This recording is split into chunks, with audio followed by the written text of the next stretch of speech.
A tire is round and it is black. However, if you examined all the manufacturing stages, you would realize what a complex product lies beneath its plain exterior.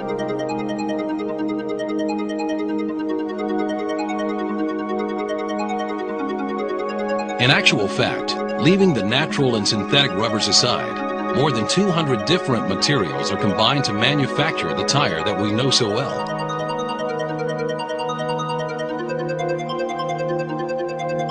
There is carbon black, silica, and sulfur, plasticizers, vulcanizing agents. But there are also cords, a lot of cords, which in fact can be either steel or fabric such as polyester and Kevlar. These different raw materials are used to produce a wide variety of components. Flat or profile products, steel cord or fabric plies, and also bead wire. These components give the tire its elastic properties, ensure its resistance to wear, provide adhesion, and determine its service life. It all begins on the tire building drum, which is a rotating cylinder with a flexible center so that its edges can be brought closer to each other. You'll see why in a minute. A thin, perfectly airtight sheet of synthetic rubber must first be laid down on the drum.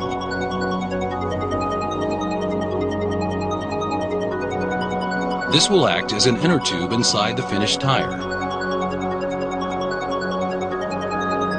The second layer is called the casing ply. Why? Because it contains the framework of parallel fabric cord, which we call the casing. This assembly is the vital substructure and consequently a key component in the radial tire. Set tightly against strips of profiled rubber are two high-resistant steel wire hoops, which are known as the bead wires. They hold the tire firmly on its rim.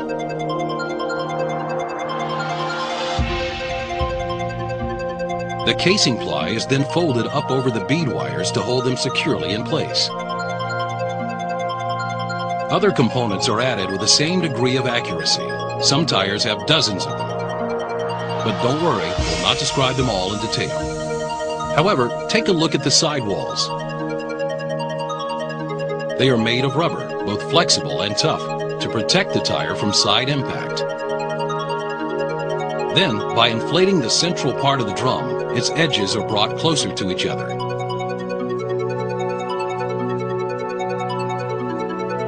The tire is shaped. The reinforcing tread plies providing directional stability and mechanical resistance have yet to be added.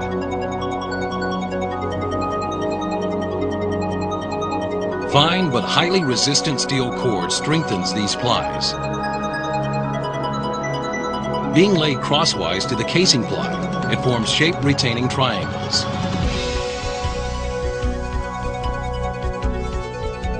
Now it's time to lay down the tread rubber. It is this part of the tire which will have a tread pattern and will be in contact with the road surface.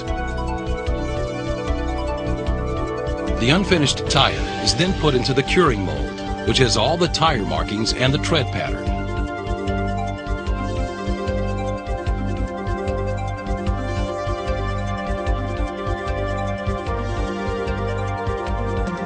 A curing bladder filled with hot pressurized water forces the rubber back into the mold cavities. The hot water and steam around the mold start the curing process. This curing, or vulcanization, chemically bonds the rubber compounds to the steel and fabric cord reinforcement components. During this chemical reaction, the tire goes from a plastic to an elastic state. Sometime later, the transformation is complete and the tire emerges from its metal shell. The tire has been given its final features and finished shape. Michelin, a better way forward.